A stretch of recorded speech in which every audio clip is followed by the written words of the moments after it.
السلام عليكم. في السيشن دي هنتكلم على الستاندرد انبوت واوتبوت وايرور والريدايركشن.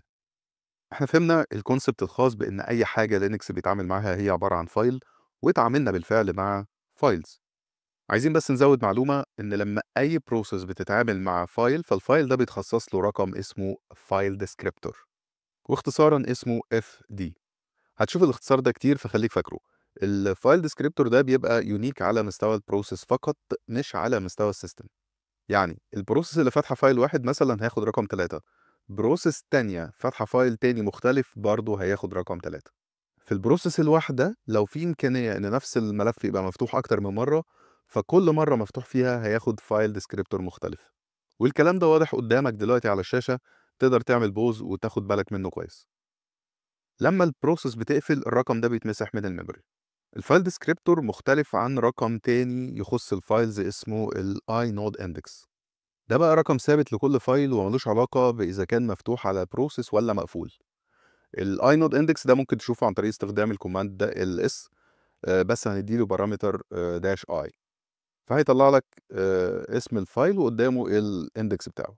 الاندكس ده ما يهمناش في اي حاجه دلوقتي خالص ولا له علاقه بالدرس بتاع النهارده، انا بس بشرح لك ان هو مختلف عن الفايل ديسكريبتور، وان الفايل ديسكريبتور مؤقت وخاص بكل بروسيس، ممكن يتكرر في كل بروسيس عادي. هنا ده 0 1 2 دي الفايل ديسكريبتورز بتاعه الفايل ده، وزي ما انت شايف حتى هنا الفايل متكرر عادي، وكل تكرار واخد اف دي مختلف.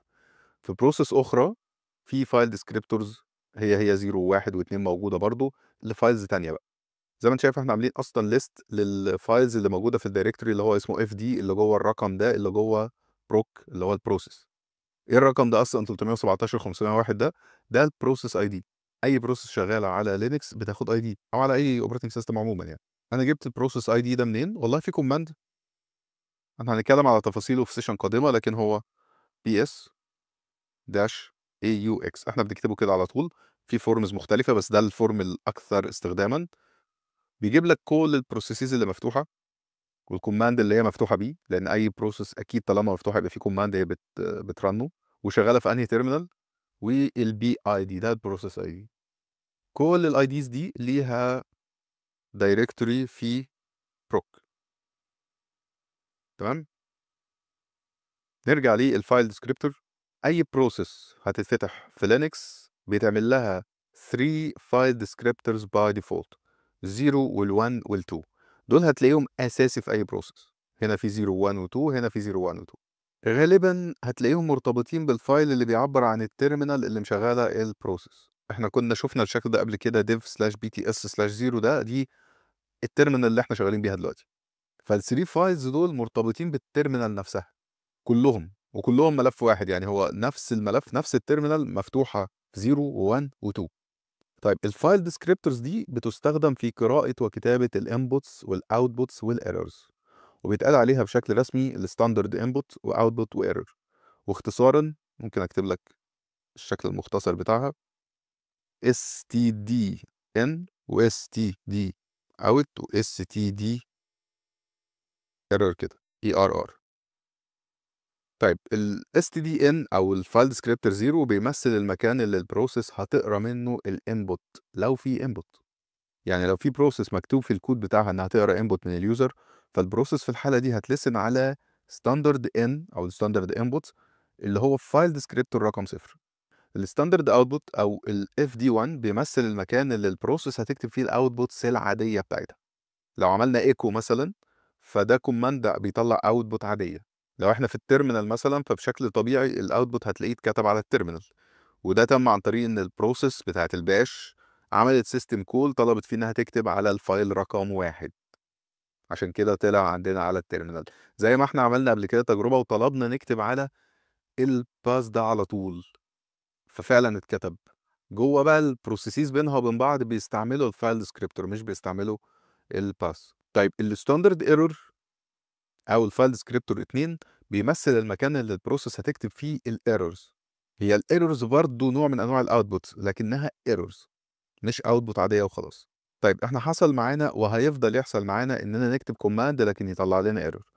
زي مثلا بنحاول نفتح دايركتوري مش موجود، أو بنفتح ملف محتاج admin privilege بدون sudo. كل دي عبارة عن errors، والprocess بتاعتنا اللي هي الbash بتطلب من نظام التشغيل إنه يكتب الtext ده في الفايل رقم 2، فبيطلع قدامنا على الterminal لأنه مرتبط بالterminal. في processes أخرى process زي دي مثلًا 2 الerror مرتبط بحاجة غير الterminal، حتى 0 و1 نفسهم مرتبطين بحاجة غير الterminal هنتكلم عليها بعدين. فالprocess دي عايزة الinput والoutput بتاعها يبقوا بأشكال مختلفة عن الprocess دي. دي عايزة كل حاجة على الterminal ودي لأ، عايزة حاجات مختلفة. طيب ثبِّت بقى شوية المعلومات دي في دماغك، وتعالَ نتكلم عن الIO redirection أو الinput output redirection، ودول كام operator بيخلّونا نحوّل مسار الinputs والoutputs والerrors. إحنا استعملناها بشكل سريع في درس سابق، لكن المرة دي هنعرف عنها كل حاجة. طيب هنبدأ بالoperator اللي بيحوّل output العادي. الoperator عندنا علامة greater than. طيب تعالَ نعمل file الأول هنحتاجه. أتأكد الأول بس إن أنا في الhome. هو أنا أوكي أنا في الhome فعلًا. بعدين touch نعمل file نسميه مثلًا my file. تعالَ بقى نعمل redirect للecho. الecho بيطلّع text redirect to file redirect لmy file. بس كده. لو أنا جيت دوست enter مش هاشوف حاجة طلعت. ليه؟ لأن الtext ده راح على my file ما راحش على الterminal. تعالَ نعمل cat لmy file هنلاقي فيه إيه؟ text. طيب الoperator ده بيعمل overwrite للdata اللي في الفايل اللي أنت موجه له الtext. يعني الفايل بتاعنا my file أهو كان فيه data أهي redirect to file. لو بعتنا data تانية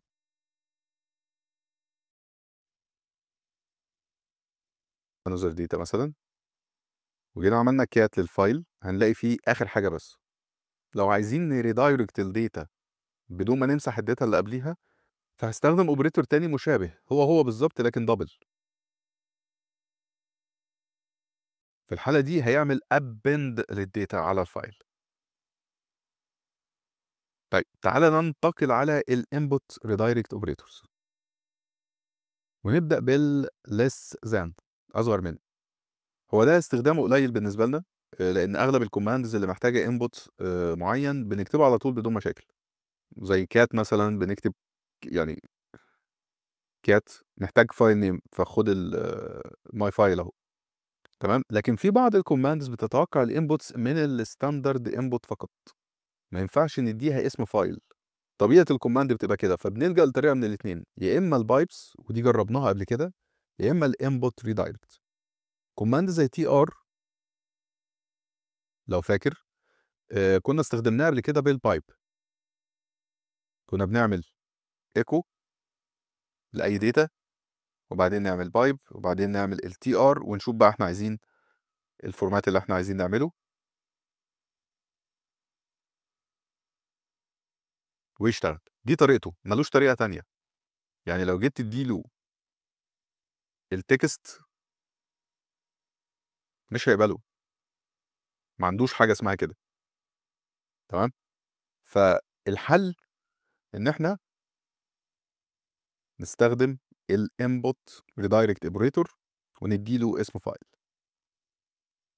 والinput redirect operator ده بياخد file فقط، يعني بيتوقع file فقط. ما ينفعش أدّي له text. ما ينفعش أدّي له sorry text بالمنظر ده كده. برضه هو مستني file no such file or directory. دي حاجة بس تاخد بالك منها. الكلام ده برضه ينطبق على الoutput redirect برضه هو بيتوقع file. طبعًا إحنا في الoutput redirect بديهي إن هو يعمل redirect على file يطلّع الdata على file، بس في الinput إحنا كده متعودين إن ممكن يكون file أو text عادي، لكن redirect operator ده تحديدًا مش هيقبل إلا files.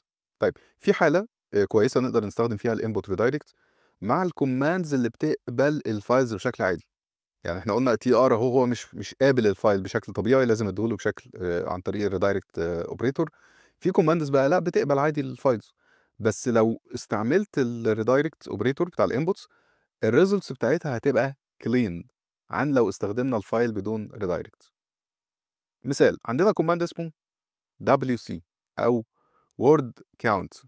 ده موجود برضه بشكل تلقائي على ubuntu. طيب أنت بتدّي له file. إحنا كان عندنا file هنا طويل شوية، تمام، بيطلّع لك 3 معلومات. أول معلومة دي عدد السطور، وتانيها عدد الكلمات، ودي عدد البايتس، ورابع حاجة بيطلعها لك اسم الفايل. لكن لو ادينا له الفايل ده عن طريق الانبوت ريدايركت اوبريتور، هيطلع الداتا اللي احنا عايزينها فقط بدون اسم الفايل.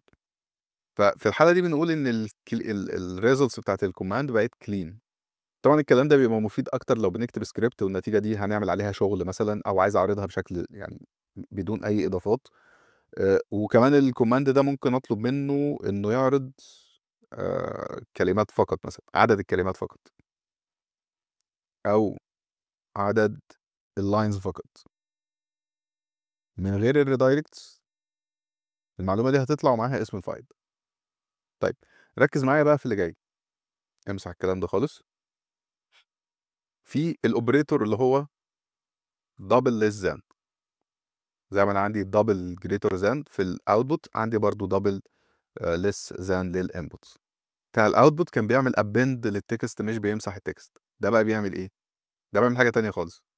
ده بنستخدمه مع الكوماندز اللي بتتوقع فايلز زي الكات مثلا، علشان اديها سترينج، اديها تكست. طيب لكن التكست اللي انا هستعمله هنا ليه مواصفات، لازم يبقى مالتي لاينز، حتى لو هو لاين واحد.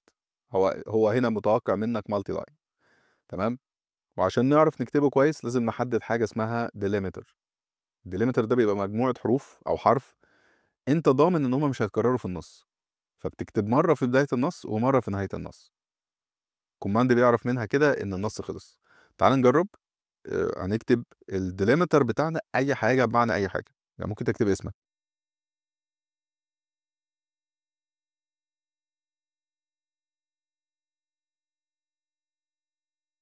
وانس انك كتبت الديليمتر في الاخر ودوست انتر، الكوماند خلص. طيب هير دوكيمنت اللي انا كاتبها دي، ده اسم الاوبريتور ده. الاوبريتور ده بيتقال عليه هير دوكيمنت. ممكن اكتبه لك تاني بالديليمتر الاكثر شهرة، وهو end of file. جرت العادة ان احنا بنكتب end of file بالشكل ده يعني.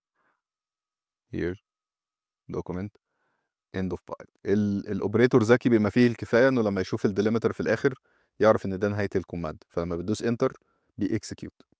طيب خلينا اكد عليك تاني، بنستخدم الهير دوكيمنت مع الكوماندز اللي منتظرة مننا فايل، لكن احنا مش هنديها فايل، هنديها الكونتنت على طول بغض النظر عن السبب. المثال بتاع كات ده يبدو مش منطقي، لانه اصلا بيطبع محتوى الملف، فانا بديله تكست ليه يطبعه؟ ما استخدم ايكو.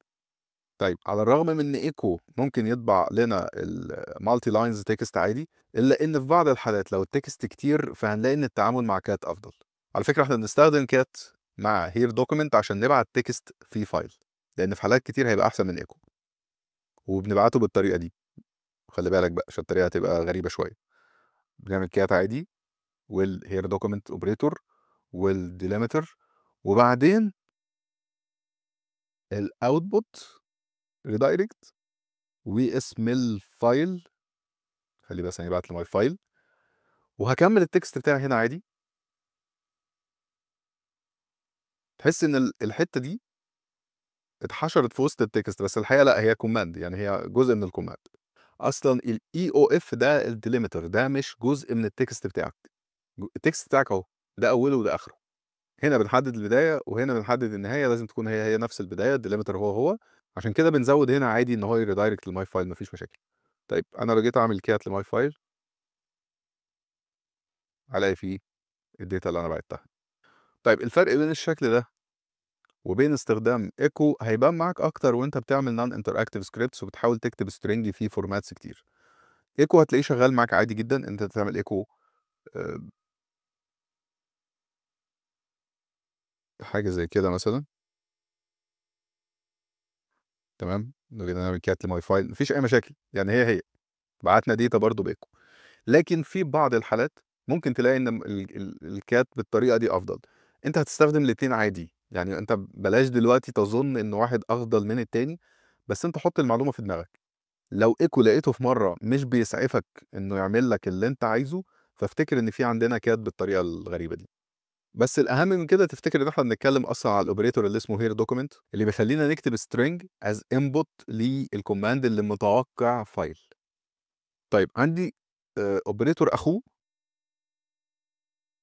بس اسمه here string. هو اخو الهير دوكيمنت بس اسمه هير string، وده برضه بنستخدمه مع الكوماندز المتوقعه نديها فايل عشان نديها تكست على طول، لكن بنستخدمه مع التكست اللي من سطر واحد. تعال نكتبه كده الاول. مثلا wc ده متوقع فايل، فانا مش هديله فايل، انا عايز اديله string على طول. شكله كومباكت اكتر، مش محتاجين نكتب فيه الديليمتر، وممكن نستخدمه في حاله لو التكست بتاعنا موجود في variable، ودي برضو ميزه اضافيه للاوبريتور ده. بس ده موضوع سابق لاوانه وهنتكلم فيه بعدين. موضوع الفاريبلز ده احنا لسه هنتكلم فيه لما نتكلم في الباش سكريبتنج از لانجوج. طيب ملحوظه بس صغيره عن الهيرو سترينج اللي انت شايفه ده، انه بيشتغل مع الباش شيل فقط. يعني لو انت قررت لسبب ما تشتغل على شيل تانية، فاحتمال كبير ما تلاقيهوش. احتمال كبير تيجي تكتب كوماند زي ده يقول لك غلط، مفيش حاجه اسمها كده. طيب شكرا دول كده. هنتكلم عن عمل ريدايركت للستاندرد ايرور. انا هكتب الكوماند عادي، انا مثلا عايز اعمل ليست لدايركتوري ولكن اسمه هاي. انا ما عنديش هنا دايركتوري اسمه هاي، فده هيطلع ايه؟ ايرور. ده مش اوتبوت عادي، ده ايرور. هو اوتبوت بس اوتبوت من نوع ايرور. طيب لو انا عملت ريدايركت العادي بتاع الاوتبوت العادي لماي فايل، الايرور مش هيروح ماي فايل. ماي فايل فاضي. طب علشان ريدايركت الايرور، فانا لازم اكتب الفايل ديسكريبتور بتاع الستاندرد ايرور قبل الاوبريتور. لو جيت اعمل انتر مش هلاقي حاجه على التيرمينال. لو جيت اعمل كات هلاقي ايرور في ماي فايل. نفس الفكره.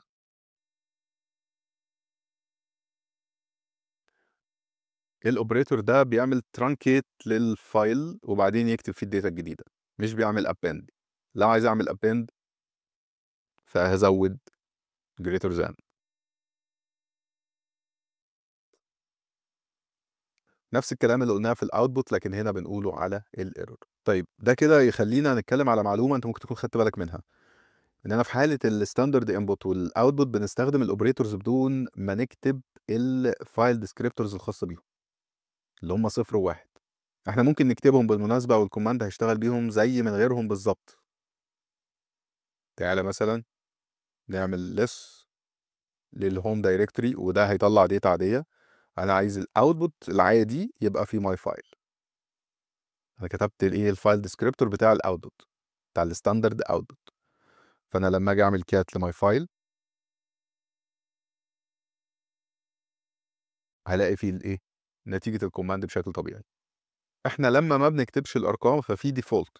في حاله الانبوت كده كده هو مصدر واحد فقط، فهو كده كده زيرو، فانا مش محتاج اكتبه. انا ممكن اكتبه برضه بس هو ملوش لازمه انه يتكتب. الشيل بتفسر الكوماند بشكل طبيعي عادي جدا، وبتفترض ان انت قاصد الزيرو فايل ديسكريبتور فبتتعامل معاه على طول.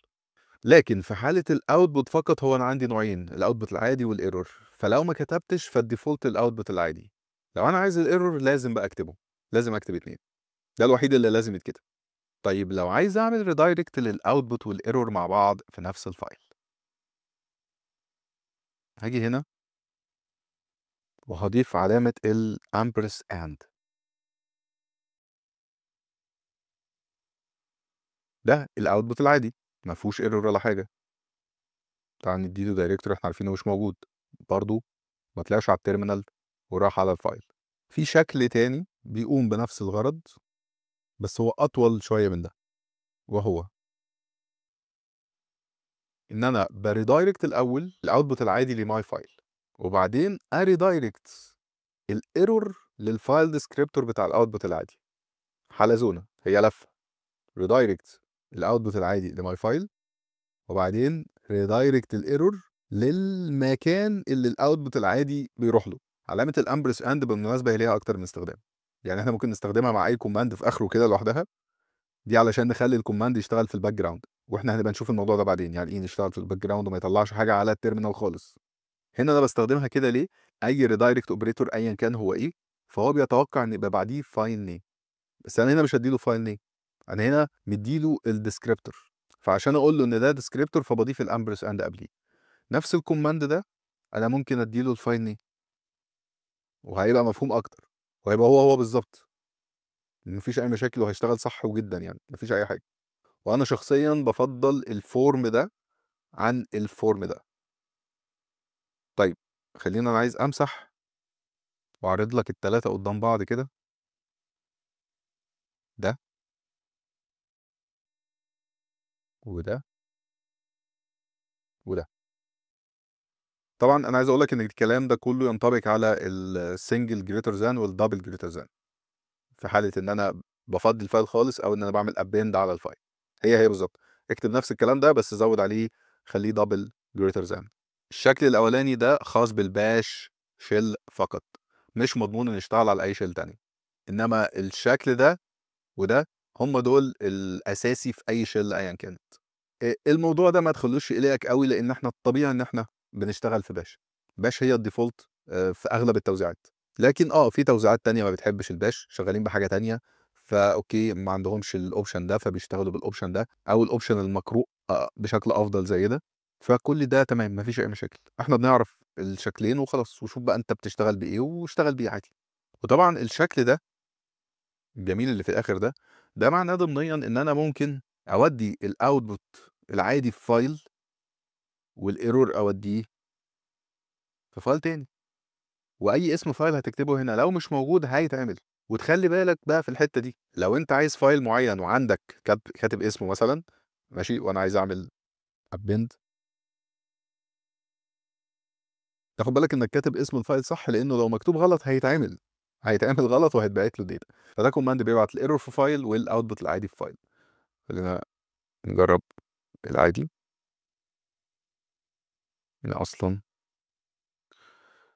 error file أهو، فيه الerrors اللي طلعت وmy file فيه النتيجة العادية الoutput العادي. طيب تعالَ أعرّفك على مكان سري في لينكس. نمسح الكلام ده الأول. الpath بتاع dev null. أنت عرفت إن dev دي بيتحط فيها الdevices أو الhardware عمومًا، فإيه الhardware اللي اسمه null ده؟ الdev null ده بيتقال عليه black hole، الثقب الأسود، مكان أي حاجة بتروح له بتترمي، مش بتتخزن بأي شكل. ولا تتخيل إحنا محتاجين المكان ده قد إيه. في بعض الأحيان هتكون عايز تrun command ومش مهتم بالoutput بتاعته أصلًا، وما تفكّرش كتير في الحالة دي، هي لمّا تحصل معاك أنت هتبقى عارف هتعمل إيه. تعالَ نجرّب command عادي جدًا less. خلّينا نمسح ونكتب less hi اللي أنا عارف إنه هيطلّع error، فأنا هاعمل له output لdev null. وممكن كمان خلّينا نطلّع الerrors والoutputs مع بعض للdev null. ده كده command يعني ميت يعني ده command ما لوش معنى، سواء error سواء مش error مش هيطلّع الdata بتاعته في حتّة. طيب تعالَ أنا هافتح terminal تانية، وخلّينا نعمل tail f لdev null. المفروض إن أي حاجة تحصل هنا سواء error أو output تطلع هناك. ما فيش، الكلام ده ما فيش.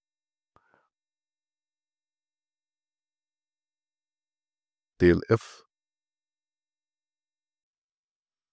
my file، وأوجّه هنا لmy file، سواء error أو مش error المفروض يطلع عادي في my file. إنما dev/null مش هيطلّع حاجة. ليه بقى الكلام ده؟ علشان الdev null ده ليه معاملة خاصة في الLinux kernel. إحنا هنتكلم بعدين عن الsystem calls، بس إحنا ذكرنا أكتر من مرّة إن أي عملية كتابة وقراءة للملفات بنطلبها من الkernel. الredirect operator ده من ورانا بيعمل call للkernel ويقول لها اكتبي الdata دي في الdev null. الkernel بتستلم الطلب وبتتجاهل عملية الكتابة تمامًا وبترد بيه success response. يعني بتقول إن عملية الكتابة تمت بنجاح، لكن في الحقيقة ما فيش عملية كتابة بدأت أصلًا. طيب هاقول لك معلومة إضافية أنت احتمال تكون فهمتها ضمنيًا من سياق الكلام. شغل الIO اللي هو القراءة والكتابة، سواء كان على فايل أو network أو أي حاجة ليها علاقة بالقراءة والكتابة، بيعمل blocking للexecution بتاع أي كود أو bash command على ما الoperating system يخلّص ويرد. أي عملية I/O الكيرنل بتستلمها وتحطها في حاجة اسمها IOQ. عملية الكتابة أو القراءة بتاخد دور، وعلى ما ييجي دورها وتتنفذ فعلًا، فكل حاجة في الprocess اللي طالبة العملية دي بتتوقف، وتنتظر إن يترد عليها. الكلام ده ما بيحصلش مع الdev null. زي ما قُلت لك الكيرنل ما بتبدأش أساسًا عملية الI/O، ما فيش أصلًا initiation ولا بتحط data في queue ولا أي حاجة. هي بتتجاهل وترد على طول في نفس الوقت، ما فيش blocking بيحصل في الحالة دي. طيب، إحنا كده اتكلمنا في كل حاجة ليها علاقة بالstandard input والoutput والerror والredirect بأنواعه. اقعد بقى اتمرن كتير، والعب بالcommands دي واختبرها زي ما تحب. بس كده.